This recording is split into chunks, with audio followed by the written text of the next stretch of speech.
नमस्कार दोस्तों, स्वागत है आज की एक नई वीडियो में। दोस्तों आज की वीडियो बहुत ज़्यादा खास होने वाली है क्योंकि इस वीडियो में आपको गणित में पास होने की बेहतरीन ट्रिक बताने वाला हूं। यदि आप भी गणित में कमज़ोर हैं, गणित आपका भी बोरिंग सब्जेक्ट है, तो आज की वीडियो बहुत ज़्यादा इंपॉर्टेंट होगी क्योंकि इस वीडियो में कुछ ऐसे तरीके बताऊँगा जिनकी मदद से आप 3 महीने में गणित की पूरी तैयारी कर पाएंगे।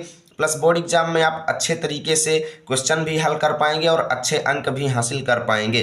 तो चलिए बिना देरी के हुए वीडियो को शुरू करते हैं। सबसे पहले बता दें दोस्तों कि अगर आप गणित को बचपन से नहीं पढ़ते हैं तो अंत में कि ये क्लास 9th 10th तक ये इतना बड़ा बोझ आपके सिर पर बन जाता है कि जिसे ढोने में बच्चों की ज़िंदगी बर्बाद हो जाती है, क्योंकि ज़्यादातर वो लोग मैथ से इंटरेस्ट नहीं रखते और ऐसे में क्या होता है कि उन्हें मैथ को लेकर के बहुत ज़्यादा टेंशन हो जाती है कि भाई एग्ज़ाम में हम मैथ्स को कैसे पास करेंगे, और जबकि मैथ इतना ज़्यादा इंटरेस्टिंग सब्जेक्ट उनके लिए है जो बचपन से मैथ में विशेष ध्यान देते हैं। तो आप भी कमज़ोर हैं मैथ में तो आज की वीडियो ध्यान से देखिएगा। कुछ ऐसे तरीके बताऊंगा, कुछ ऐसी ट्रिक्स बताऊंगा जिनकी मदद से आप बोर्ड एग्जाम में अच्छा परफॉर्म कर लेंगे और गणित की टेंशन आपकी खत्म हो जाएगी। ठीक है, तो देखिए दोस्तों, सबसे पहले आपकी जानकारी के लिए मैं यहाँ पर बता दूं मैथ्स में क्या होता है। काफ़ी ज़्यादा स्टूडेंट क्या होते हैं, जैसे ही वहाँ पर पेपर पाते हैं तो भाई जल्दीबाजी के चक्कर में क्या होता है कि वो जल्दी जल्दी क्वेश्चन भी ध्यान से नहीं पढ़ते हैं और करते क्या है कि बस जो मन में आया सो लिखना शुरू कर देते हैं। लेकिन आपको मैं जानकारी के लिए बता दूं कि स्टेप मार्किंग मैथ में होती है। काफ़ी ज़्यादा स्टूडेंट्स ऐसे होते हैं जिनको जो प्रश्न नहीं आता है ये छोड़ करके चले आते हैं, लेकिन उनको ये पता नहीं है कि एक एक स्टेप का मैथ्स में अलग अलग अंक मिलता है। जी हाँ दोस्तों, अगर आप पूरा सवाल भी हल नहीं कर पाते हैं, आप आधा अधूरा करके भी छोड़कर चले आते हैं एग्जाम में, तो उसमें आपको मार्क्स मिलेंगे, मैं ये गारंटी के साथ कहता हूँ। बस आपका सही होना चाहिए। ठीक है, तो देखिए क्वेश्चन आपको छोड़ना नहीं है, चाहे आपको कोई भी क्वेश्चन आता हो या ना आता हो, क्योंकि यहाँ पर निगेटिव मार्किंग नहीं होती है बोर्ड एग्जाम में। आपको जो भी प्रश्न आता है सबसे पहले उसको कीजिए, ठीक है ना। यानी शुरुआती पेज में आपको अच्छे से लिखना है, यानी जो प्रश्न पहले आपको आते हैं वो प्रश्न आपको अपनी बोर्ड एग्जाम की कॉपी में शुरू के 1-2 पेज में अच्छे से सॉल्व करना है। बढ़िया डिटेल में पूरे प्रश्न का उत्तर लिखना है। कोई भी फार्मूला लिखेंगे तो सबसे पहले उस फार्मूला में जो जो चीज़ें वहाँ पर हैं उनका जो है नाम बताएंगे कि कौन क्या है। जैसे यहाँ पर a बराबर BQ+R होता है तो इसमें बताना पड़ेगा कि a क्या है, b क्या है, r क्या है, सब चीज़ मतलब अच्छे से एक्सप्लेन करें। यानी जो भी फार्मूला लिखें उसके एलिमेंट कौन क्या प्रदर्शित करते हैं वहाँ पर पहले लिखें, उसके बाद वैल्यूज पुट करें। ठीक है ना। तो पहले दूसरे तीसरे पेज तक आपको बेहतरीन तरीके से कॉपी को इस तरीके से सजा कर लिखना है कि एग्जामिनर का दिल आपकी कॉपी पर खुश हो जाए। ठीक है, उसके बाद क्या है, देखो बाद के क्वेश्चन जो आपको नहीं आते हैं उनको ध्यान पूर्वक पढ़ो। ठीक है, ध्यान पूर्वक पढ़ो। सबसे पहले उन प्रश्नों को ध्यान से पढ़ो और उसी प्रश्न में आपको कुछ 1 2 3 4 चीज़ें मुख्य मुख्य मिल जाएंगी। ठीक है ना, और जो चीज़ें मिल जाएं सबसे पहले कॉपी पर लिख दो दिया है। ठीक है, दिया है लिखने के बाद जो चीज़ें आपको मिल जाए वो चीज़ पहले लिख लो। ठीक है, उसके बाद फिर फार्मूले का प्रयोग करो। ठीक है, जो फार्मूला आपने उस प्रश्न से रिलेटेड पढ़ रखा है वो फार्मूला वहाँ पर लिखो और फार्मूले की वैल्यूज़ को बताओ कि हाँ ये वैल्यू ये प्रदर्शित करती है, ये वैल्यू ये प्रदर्शित करती है। ठीक है, और फिर जो वैल्यूज़ दी गई हैं उस फार्मूले में पुट कर दो। मान लीजिए कि आधी दूर तक आप गए, उसके बाद आपको नहीं आता है तो कुछ नहीं करना, बस उस प्रश्न को वहीं पर छोड़ देना है। उसके बाद प्रश्नोत्तर संख्या डाल के आपको अगला प्रश्न सॉल्व कर देना है। ठीक है, इससे मैं मानता हूं कि आपको फुल अंक नहीं मिलेंगे, लेकिन अगर 4 अंक का प्रश्न है दोस्तों, वहां पर अगर आपको 1 अंक या 1/2 अंक या 3/2 अंक भी मिलता है तो इतना भी बहुत है दोस्तों।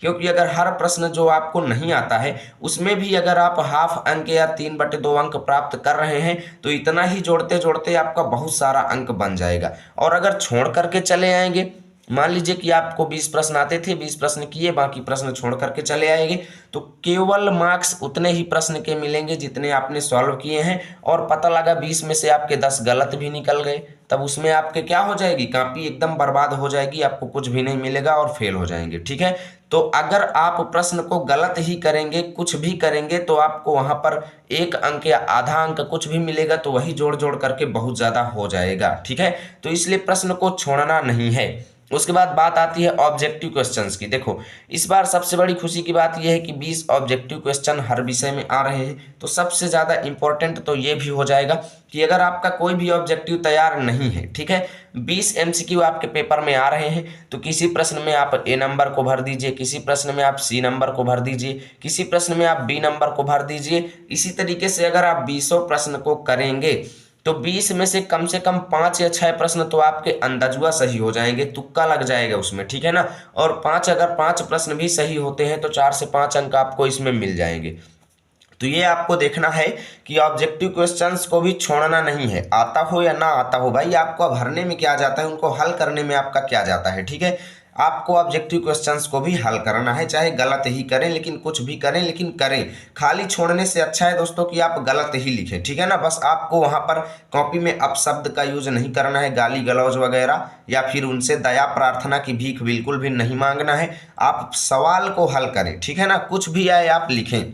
उसके बाद देखो सबसे पहले अब मैं आपको मैथ्स की प्रिपरेशन से रिलेटेड कुछ चीज़ें बता देता हूं कि क्या हमें मैथ्स का क्वेश्चन बैंक अब लेना चाहिए। तो देखो सबसे बड़ी चीज़ यही है दोस्तों कि मैथ्स जो है, अगर आपके कॉन्सेप्ट क्लियर हैं, आप चैप्टर पढ़ लिए हैं और सब सिलेबस आप लगभग खत्म कर चुके हैं, तो आप क्वेश्चन बैंक ले सकते हो, उसमें से इंपॉर्टेंट क्वेश्चंस की प्रिपरेशन कर सकते हो। नहीं बाकी मेरे हिसाब से अगर आपका मैथ्स में कॉन्सेप्ट क्लियर नहीं है तो क्वेश्चन बैंक आपके किसी भी काम की नहीं है, क्योंकि दोस्तों क्वेश्चन बैंक में सीधा प्रश्न जो है वो छाप दिया जाएगा, और आपको जब कुछ आता ही नहीं है तो प्रश्न आप देख करके करेंगे क्या, ठीक है ना।